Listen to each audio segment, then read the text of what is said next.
지난 시간에 이어서 우리는 공청회 자리에 나온 바울의 이야기를 계속 살펴보려고 합니다. 바울은 공청회 청문회에 불려 나와가지고 자기 입장을 변호하고 자기가 왜 유대인들에게 이렇게 고발을 당했는지 소개를 하고 있습니다. 지난 시간에 그래서 바울이 자기의 어린 시절과 젊은 시절의 활동사항, 그리고 다마스쿠스로 가는 길에 예수님을 만난 이야기까지 살펴보았습니다. 자, 오늘 우리가 16절에 보니까 예수님께서 바울에게 나타나신 그 목적이 있습니다. 예수님께서 바울에게 자신을 계시하신 것은 이 목적을 성취하기 위함이니, 어떤 목적인지는 그 다음에 나오죠. 바울이 본 일들과 바울이 예수님을 만난 일들, 또 주님께서 바울에게 나타낼 그 일들에 대하여 바울을 사역자와 증인으로 삼기 위해서라고 했습니다. 자, 바울을 향한 예수님의 목적은 지금 자기를 거역하고 교회를 핍박하는 바울을 변화시켜서 자기의 사역자로, 자기의 대언자로 삼고자 하시는 겁니다. 그래서 그에게 주어진 사명은 자기가 주님을 만난 사실을 사람들 앞에 이야기하고, 또 주님께서 주시는 그런 계시의 말씀들을 사람들에게 선포하고 가르치는 것이 앞으로 사도 바울이 감당해야 될 주된 사역입니다. 그를 위해서 주님께서 이런 사역을 예비하셨고, 또 이 목적을 위해서 그동안 바울을 백성의 손에서 건지셨습니다. 이 백성은 이스라엘 백성을 이야기합니다. 유대인들의 손에서 건지셨습니다. 또 바울이 전도 여행을 다니는 동안에는 이방인들의 손에서 그를 건져주셨습니다. 그리고 이제 바울을 유대인들과 이방인들에게 보내어서 주의 말씀을 선포하게 하신 것입니다. 바울이 주님으로부터 받은 사역이 있죠. 18절에 나오는 말씀과 같이 그들의 눈을 열어주어. 어둠 가운데 있는 자들은 깜깜해서 보지를 못합니다. 왜 우리가 보지를 못하느냐? 여러분이 눈을 가지고 있더라도요, 이 주변에 셔터 내리고 블라인드 닫혀버리고, 그리고 안쪽에 있는 조명 다 꺼버리면요, 빛이 안 들어와서 보지를 못합니다. 유대인들이나 이방인들이나 하나님을 믿지 않는 사람들은 이 눈은 가지고 있습니다. 육신의 눈은 가지고 있는데 영적인 것을 보지를 못합니다. 성령 하나님께서 그들에게 진리의 말씀의 빛을 비추시고 조명을 해주실 때 그들이 깨닫고 돌아오게 됩니다. 어떻게 그들의 눈을 여느냐? 하나님의 말씀을 통해서 그들의 눈을 엽니다. 하나님의 말씀을 통해서 그들의 귀를 엽니다. 그래서 그들로 하여금 이제 어둠에서 벗어나서 빛 가운데로 하나님께로 돌아오게 하는 겁니다. 사탄의 권세에 사로잡혀 있던 자들이 예수님을 믿고 하나님께로 돌아오게 하는 것이 바울이 하는 그런 사역의 목표입니다. 또 그로 말미암아 그들이 이전에 지었던 그런 죄들, 자기를 억누르고 있는 그런 죄들로부터 벗어나고, 죄의 형벌로부터 벗어나고, 모든 죄들을 예수님의 피로 말미암아 용서받도록 하기 위한 것입니다. 예수 믿고 하나님께 돌아와서 죄사함 받고 구원받았다, 그걸로 끝입니까? 거기서 그치면 안 되겠죠. 하나님의 자녀로 다시 태어나는 것은 한순간입니다. 그리고 예수님을 믿고 하나님의 자녀가 되는 것은 새로운 삶의 시작에 불과합니다. 그게 구원의 종말은 아닙니다. 어린아이가 이 세상에 태어나면 세상에서 생명을 가지고 태어났다, 그걸로 끝이 아니죠. 계속해서 성장해 나가야 됩니다. 장성한 사람이 되어야 합니다. 자신의 생의 의미를 찾고 지역사회와 국가와 민족을 위해서 뭔가 유익을 끼치는 그런 사람이 되어야 합니다. 영적인 생활에서도 마찬가지입니다.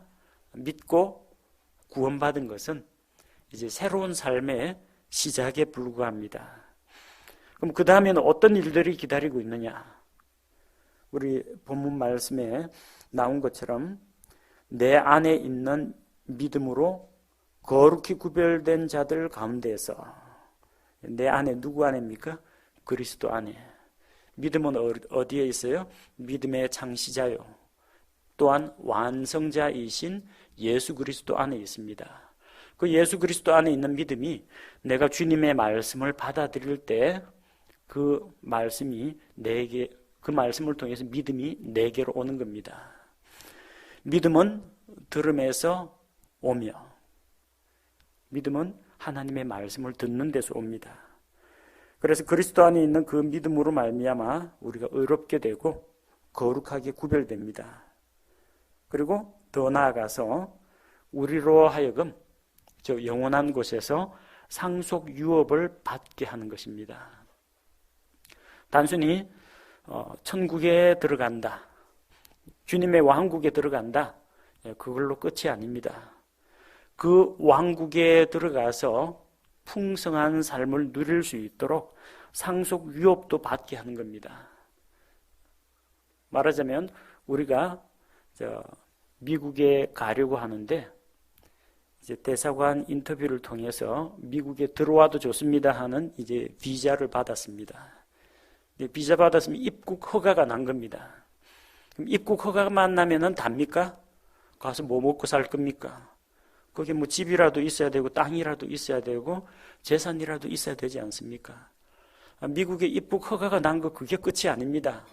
가서 거기에서 상속 유산을 받아서 뭔가를 누리면서 살아야 하는 겁니다.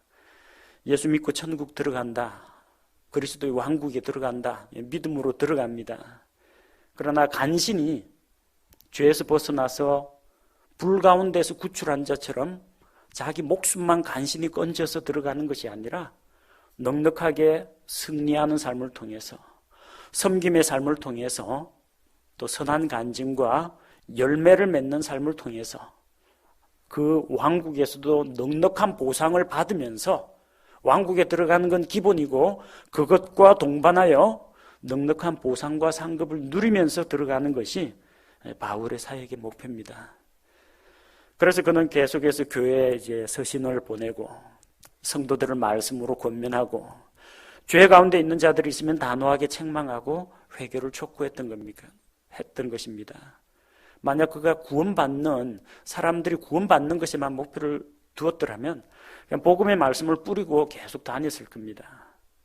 그러나 그는 그들이 영적으로 성장하기를 원했기 때문에 우리가 복음을 전했던 도시들로 다시 한번 가서 그들이 믿음 안에 거하고 있는지 살펴보자, 그러면서 2차, 3차 전도 여행을 계속했던 것입니다. 무엇이 바울을 이렇게 변화시켰습니까? 교회를 핍박하고 예수 그리스도의 몸을 핍박하던 그 사울이라는 청년이 어떻게 해서 이렇게 사람들을 구원하고 그리스도께로 인도하고 또 그들로 하여금 그리스도 안에 있는 믿음에 거하도록 하는 이런 사역을 감당하게 되었을까요? 그것은 예수 그리스도께서 보여주신 그 환상 계시, 바로 그 말씀에 순종했기 때문입니다. 19절에 보니까 바울이 아그리빠 왕에게 이야기합니다. 내가 하늘에 나타난 그 환상에 불순종하지 아니했다. 순종했다는 이야기입니다. 하늘로부터 보여주신 환상에 순종했습니다.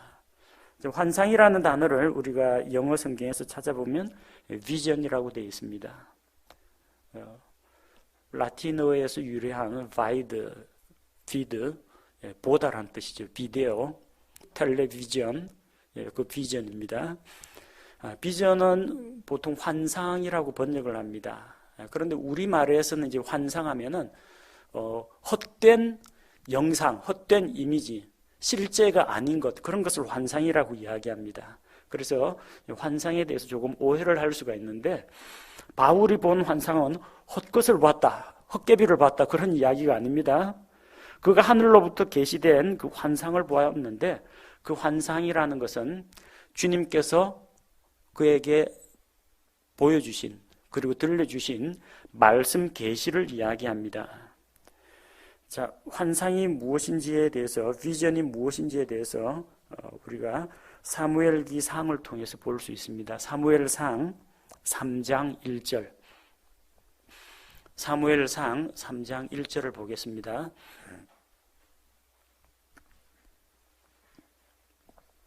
아이 사무엘이 엘리 앞에서 주를 섬겼는데 그때에는 주의 말씀이 희귀하여 열린 환상이 전혀 없었더라. 자, 주의 말씀이 희귀하여 열린 환상이 전혀 없었더라. 열린 환상, 공개된 환상 계시가 없었다는 겁니다. 왜 열린 환상이 없었어요? 말씀이 없어서 그렇습니다. 주의 말씀이 희귀해서 그렇습니다. 하나님께서는 모세를 통해서 율법의 말씀을 이미 주셨습니다. 요 사무엘기상 정도면 모세오경은 이미 나와 있는 상태입니다. 제사장도 있습니다. 대언자들도 있습니다. 그러나 하나님께서 이스라엘 백성에게, 이 범죄한 백성에게 말씀을 통해서 그들에게 이야기하지 않으셨다는 이야기입니다. 주의 말씀을 그들에게 들려주지 않았습니다. 그래서 환상이 없었다는 겁니다. 환상은 헛것이 아닙니다. 하나님께서 보여주시는 말씀 계시, 주의 말씀이 환상 계시입니다. 그래서 잠언 29장 18절에서는 환상 계시가 없는 곳에서는 백성이 망하거니와 법을 지키는 자는 행복하니라. 개역 성경에는 이 구절이 꿈이 없으면 백성이 방자하게 행하거니와 그렇게 되어 있습니다. 꿈은 드림입니다. 드림. 그 꿈은 우리가 잠잘 때 꿈을 꾸게 됩니다. 몸이 아주 피곤하거나 낮에 해결되지 않은 그런 일이 있거나 미래에 대한 걱정 같은 것들을 억누릴 때 꿈속에서 나타납니다. 그 꿈이야말로 실제가 아닌 헛것입니다. 드림은 헛것입니다. 또 내가 가지고 있는 계획, 너의 미래의 꿈이 무엇이냐, 장래 드림이 무엇이냐, 나는 어떻게 교사가 되겠다, 아니면 나는 과학자가 되겠다, 그런 꿈이 있죠. 자기가 세운 자기 앞날에 대한 계획을 드림이라고 합니다. 그러나 그 꿈과 환상은 다릅니다. 꿈은 그야말로 오뉴얼 개꿈과 같이 헛된 것이거나 아니면 자기 자신의 희망사항, 소망에 불과합니다. 그러나 여기에 나와 있는 것은 꿈이 아니라 비전입니다. 환상 계시입니다. 하나님의 말씀, 하나님의 계획, 하나님께서 이루고자 하시는 그 목표, 청사진이 비전입니다. 바울은 선교사의 꿈을 키운 게 아닙니다. 하나님으로부터 환상 계시를 받아가지고 사역자가 되기로 했습니다. 주께서는 환상 계시를 통해서 그에게 사명을 주셨습니다. 그리고 바울은 그 환상 계시에 순종하여서 주님의 일꾼이 되기로 작정했던 것입니다. 그래서 순종의 결과 그의 삶은 전도자의 삶으로 바뀌게 되었습니다. 20절에 보니까 그래서 다마스쿠스에서 주님을 만난 이후에 아나니아라는 사람이 안수를 해서 눈을 뜨게 되자 그 즉시로 다마스쿠스 사람들에게 자기가 핍박하던 예수 그리스도의 복음을 전하기 시작했습니다. 자, 그러나 이제 그 성에서 그는 사람들의 반대 때문에 탈출을 했고 아라비아 광야에서 자기 자신을 훈련하고 연단하는 과정을 거친 다음에 또다시 다마스쿠스로 돌아왔다가 그 다음엔 예루살렘으로 갑니다. 거기서 사도들과 만나가지고 교제를 하고 그 다음에 유대지방과 또 전도 여행을 다니면서 소아시아 일대의 이방인들에게 복음을 전했습니다. 두루 다니면서 복음을 전하면서 그들로 하여금 회개하도록 했습니다. 회개는 자기의 죄를 뉘우치고 하나님께로 돌이키는 것을 이야기합니다.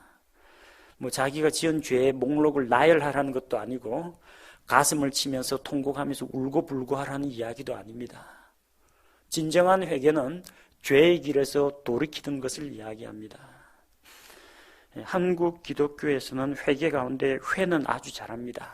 부흥의 집회, 금식 집회, 회개 운동, 그러면 가서 울고불고 눈물 콧물 흘리면서 땅바닥 두들기면서 울고 그럽니다. 집회 끝나고 나면 또 나오면서 언제 그랬냐 싶게 싹 잊어버립니다. 다시 옛날 생활로 돌아갑니다.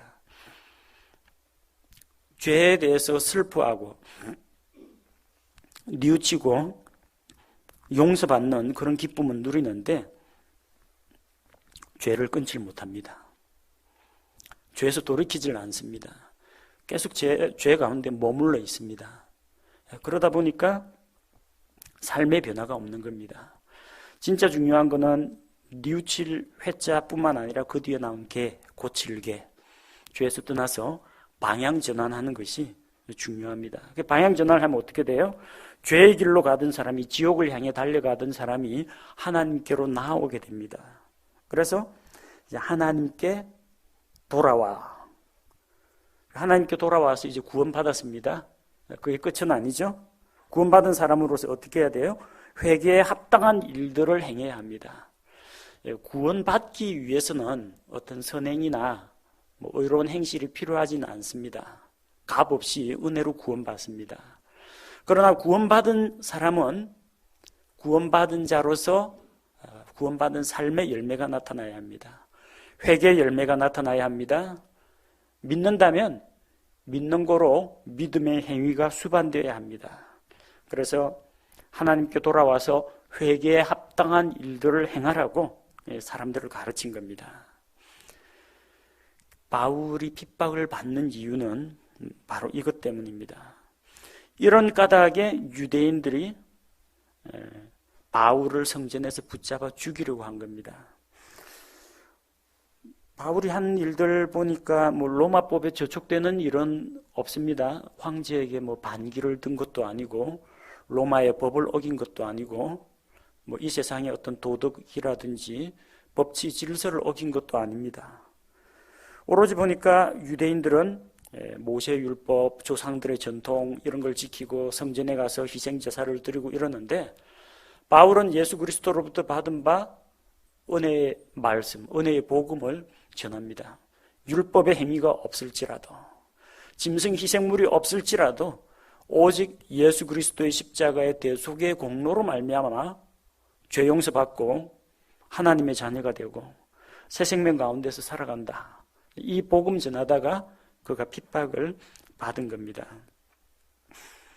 자, 그래서 그는 자기가 지금까지 이야기한 이런 내용들은 자기 머릿속으로 지어낸 것도 아니고 또 이게 로마법에 저촉되는 것도 아니고 그렇다고 유대인들의 율법에 어긋나는 것도 아니라고 합니다. 왜? 자기가 전하는 내용이야말로 모세의 율법과 모세오경과 또 구약 성경에 나오는 대언자들의 글에 기록된 내용이기 때문입니다.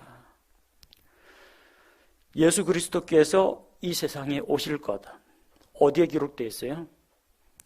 이사야 7장 14절, 이사야 9장 6절 대언자의 글에 예수님의 처녀 탄생이 분명히 기록되어 있습니다.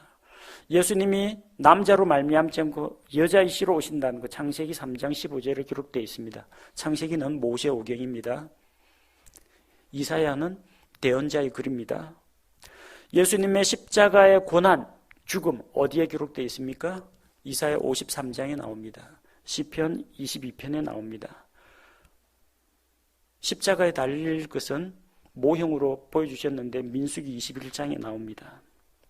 다 모세오경에 다 있는 이야기예요. 대언자들의 예언서에 다 나오는 내용들입니다. 예수 그리스도의 부활 어디에 나옵니까? 다윗의 시편에 나옵니다. 주의 거룩한 자로 하여금 썩음을 보지 않게 하신다. 내 혼을 지옥에 버려두지 아니하시고 일으키신다. 그리고 그리스도께서 부활하여 지옥의 문을 깨뜨리시고 위로 올라가신다는 거. 이거 다 성경에 나오는 겁니다. 구약 성경에 나옵니다. 그리고 그리스도께서 유대인들과 이방인들에게 빛을 보이신다. 사망과 그늘에 앉은 자들에게 빛이 비쳤다라고 하면서 예수님을 통해서 죄악된 세상 가운데 빛을 비추신 분으로 기록하고 있습니다. 요한복음 1장에서도 참빛 곧 세상에 와서 각 사람에게 비치는 빛이 있음나니 예수 그리스도에 대해서 소개합니다. 나는 세상의 빛이니 나를 믿는 자는 어둠에 다니지 아니하고, 예수님께서는 유대인들과 이방인들에게 빛을 보이셨는데 이 모든 것들, 예수 그리스도의 탄생과 고난과 죽음과 부활과 승천과 이방인들에게 구원의 손길을 내미실 것은 자기를 반대하는 그 유대인들이 가지고 있는 성경책에 다 나오는 내용들이라는 겁니다. 그러니까 얼마나 자가당착입니까?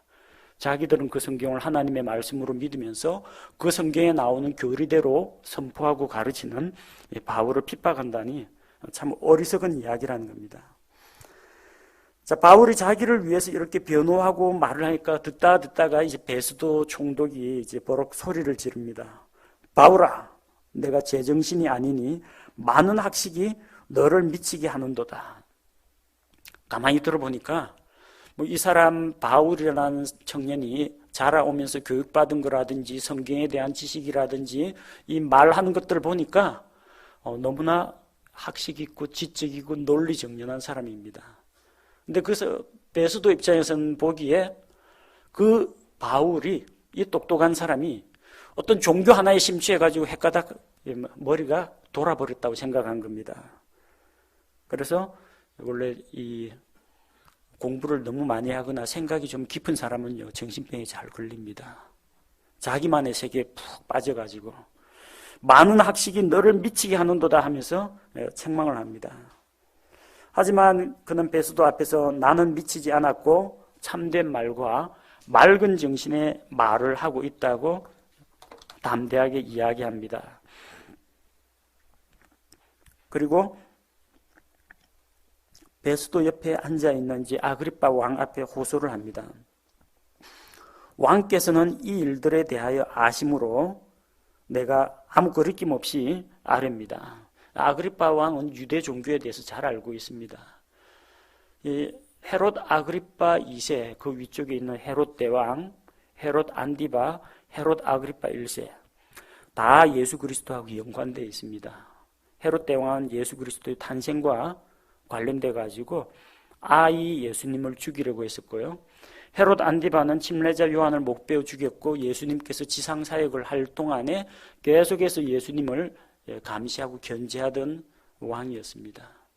헤롯 아그리빠 1세는 사도 야고보를 죽이고 베드로를 감옥에 가두었던 사람입니다. 다 자기 가문의 사람이에요.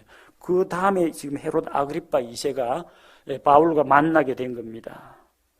아그리빠 왕이라면은 그 당신네 가족 내역만 봐도 예수님과 침례자 요한과 사도들하고 다 관계가 있으니까 내가 지금 무슨 이야기를 하는지 다 아실 거라는 겁니다. 예수님이 공생애를 어떻게 사셨는지, 그리고 베드로 사도나 야고보 사도가 예루살렘에서 어떻게 활동했는지 잘 알고 계시지 않습니까?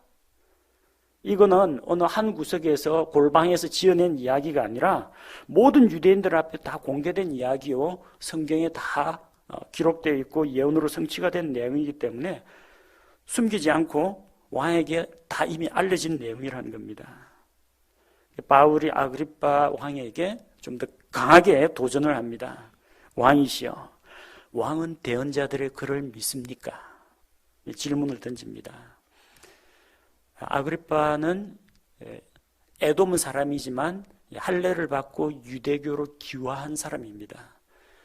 그러니까 제 아무리 출신이 민족적인 출신은 에돔 사람이라고 할지라도, 에서의 후예라고 할지라도 성경을 모를 리는 없다는 겁니다.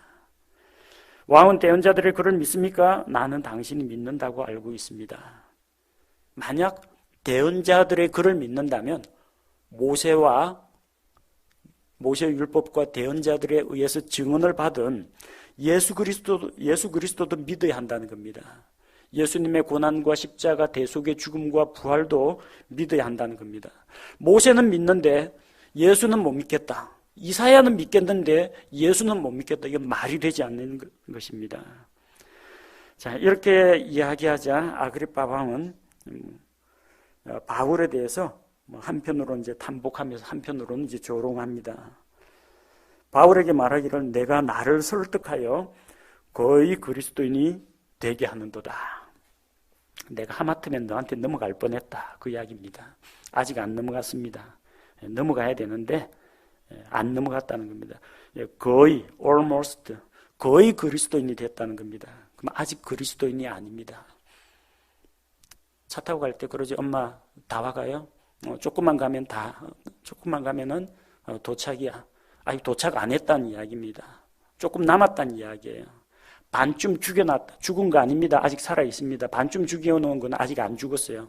완전히 죽여놔야 죽는 겁니다. 거의 그리스도인이 된 거는 거의 근접하긴 했는데 아직 그리스도인이 아닙니다. 안타까운 이야기입니다. 아그리빠는 지금 자기에게 찾아온 일생일대의 좋은 기회를 놓치고 있는 겁니다. 조금만 한 걸음만 더 나아가서 자기가 기존에 알고 있던 기존 상식들이나 옛날 전통이나 관습 다 내려놓고 주님의 말씀만 딱 붙잡으면은 믿고 구원받을 수 있는 기회가 있는데 거의 그리스도인이 될 뻔하다가 내가 하마터면 속아 넘어갈 뻔했네 하면서 발 빼고 더 이상 받아들이질 않습니다. 바울은 이야기합니다. 베스도 각하, 아그리빠 왕 이런 분들뿐만 아니라 지금 이 자리에서 내 말을 듣고 있는 모든 사람도 나처럼 되기를 원합니다. 나처럼 이렇게 결박당한 거 요것만 빼고는 여러분도 나처럼 되기를 원합니다. 여러분도 나처럼 예수 그리스도를 믿고 구원받기를 원한다는 겁니다.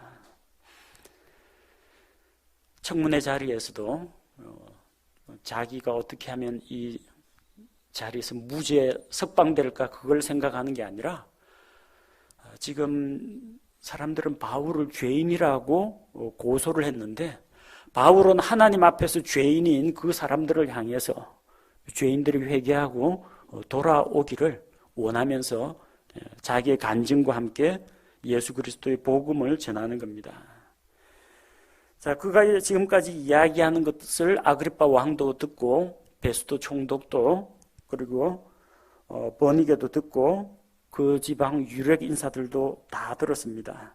자기들은 재판장이 아니니까 그 자리에서 무죄 유죄 그렇게 소리칠 수는 없지만 한쪽으로 물러가서 자기들끼리 수근수근 이야기를 합니다. 이야기 들어봤는데 이 사람은 뭔가 로마 법에 저촉되는 일은 하지 않았다. 자기 민족들 종교 문제, 관습 문제, 서로 주장한 교리 문제 어떤 다툼은 있겠지만 이 사람은 죄가 없다. 사회 법 질서를 어지럽히거나 그런 게 없다라는 겁니다. 죽거나 결박당할 일을 전혀 하지 않았다는 것. 아그리빠 역시 베스도에게 자기 의견을 이야기합니다. 이 사람이 카이사르 황제에게 청원하지 아니하였더라면 석방될 수 있었을 것이다. 무죄로 풀려날 수도 있었다는 겁니다. 가만히 있으면 무죄인데 왜 상소합니다 해가지고 카이사르 황제에게 가서 재판을 받겠다고 했을까요? 바울은 자기 자신이 풀려나거나 말거나 거기에 관심이 있는 게 아니고 주님께서 하신 말씀에 따라 로마에 가서 복음 전하기를 원했습니다. 우리가 앞서 살펴본 사도행전 23장 11절 그날 밤에 주께서 그의 곁에 서서 이르시되 바울아 기운을 내라. 내가 예루살렘에서 나에 대해 증언하였듯이 반드시 로마에서도 증언하여야 하리라 하시니라. 카이사르에게 상소하면요, 만약 여기서 무죄 석방하면은 길거리 나가면 유대인들한테 돌 맞아 죽습니다. 그거보다는 안전하게 구치소에 있으면서 로마 군대의 보호를 받고 있다가 카이사르에게 상소했기 때문에 상급 법원까지 로마 군대의 호의를 받아가지고 갑니다. 배삭도 안 내도 됩니다. 배에 태워가지고 로마까지 데려다 준다는 겁니다. 그리고 안전하게 호송할 뿐만 아니라 바울을 조사하는 과정에서 로마에 가면은 거기 또 바울을 지키는 군사, 또 간수, 그리고 수사관들, 재판관들 이런 사람들이 바울에 대해서 조사하고 신문하다가 또 오늘 이 말씀처럼 바울의 지나간 간증도 듣고 바울이 전하는 복음을 통해서 그들이 구원받을 수가 있게 되는 겁니다. 그래서 풀려나는 것보다는 로마로 가기를 원했던 것입니다. 사도 바울처럼 우리도 이런 복음 전할 기회가 왔을 때 그런 기회를 잘 활용하는 그런 지혜를 가졌으면 합니다. 바울은 주님께서 하늘을 통해서 보여주신 그 환상 계시에 불순종하지 아니하고 순종하여 그리스도의 사역자가 되었습니다. 환상 계시의 말씀은 지식을 쌓으라고 주신 것이 아닙니다. 환상 계시는 남들이 안 해본 신비 체험하라고 환상 계시를 주시는 게 아닙니다. 왜 주십니까? 행하라고 주시는 겁니다. 말씀 계시를 통해서 하나님의 뜻과 계획을 보여주시고 그 말씀에 순종하라고 우리에게 주시는 겁니다. 우리가 성경 말씀을 읽을 때 기록된 계시의 말씀을 우리는 읽습니다. 이 기록된 말씀이 오늘 나에게 무엇을 말씀하시는지, 내가 어떤 영역에서 순종하기를 원하시는지 우리는 주님께 여쭤봐야 합니다. 주여, 누구시니까? 주여, 제가 무엇을 하리이까? 그러면서 그 환상 계시, 우리에게 보여주신 기록된 계시의 말씀에 순종해야 됩니다. 아그리파 왕을 보면 참 답답한 면이 있습니다. 권세도 있고 재력도 있고 자기 하고 싶은 거 다 하면서 온갖 쾌락과 이런 것들을 다 누렸지만 그의 혼은 구원받지 못했습니다. 정말 이 신약 성경의 거의 절반 정도를 기록한 사도 바울, 이 사람 만나기 쉽지가 않습니다. 그런데 그 사도 바울을 만나가지고 직접 저자 특강을 들었는데도 변화가 없어요. 자기의 마음을 말씀을 향해 열지 않습니다. 거의 그리스도인이 될 뻔했습니다. 조금만 더 있으면. 그런데 아깝게도 그리스도인이 되지는 못했습니다. 여러분은 거의 그리스도인입니까? 아니면 진짜 그리스도인입니까? 진짜 그리스도인이 되었습니까? 그렇다면 주변에 있는 거의 그리스도인이 될 뻔한 사람들, 아니면 이 그리스도인이 될 가능성이 있는 불신자들을 대상으로 그들이 복음을 받아들이고 예수님을 믿을 수 있도록 기도하고 또 도와주시기 바랍니다.